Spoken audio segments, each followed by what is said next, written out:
So this week we're going to be working with drawing and writing equations for lines of best fit in a scatter plot. So I wanted to give you guys an opportunity to review what you know about graphing lines.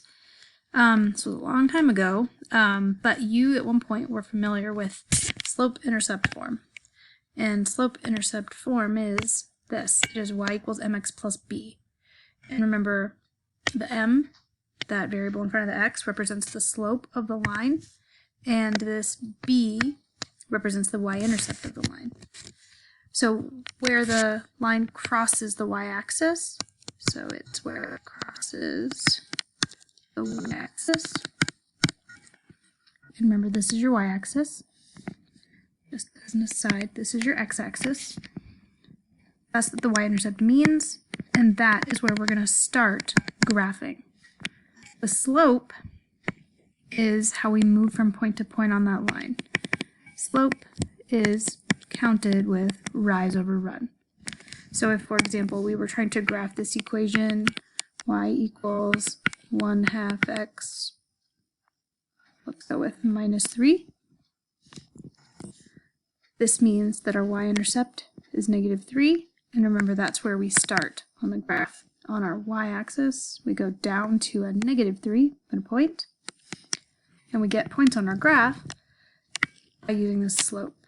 And so if our slope is 1/2, and if slope is rise over run, it means from this point that we started, we rise 1, run 2, rise 1, run 2, and we could keep doing this all day long. But you don't have to. You just connect the points. Let's do another example. Let's do one with a negative slope. Let's do y equals, and let's do a whole number. Y equals -2x plus 4. So we start at the y-intercept. It's a +4 on the y-axis. So I go up 4, put a point. There's where I start. Now your slope, now remember that's the number that's being multiplied by x. It's our rise over run. Slope is rise over run, but notice this isn't a fraction, so we put it over 1. If you don't see a run, it's 1. And you go to your graph, start at your y-intercept, and the -2 rise means you go down 2, and a +1 means you go over to the right in a positive direction 1. So down 2 over 1, down 2 over 1.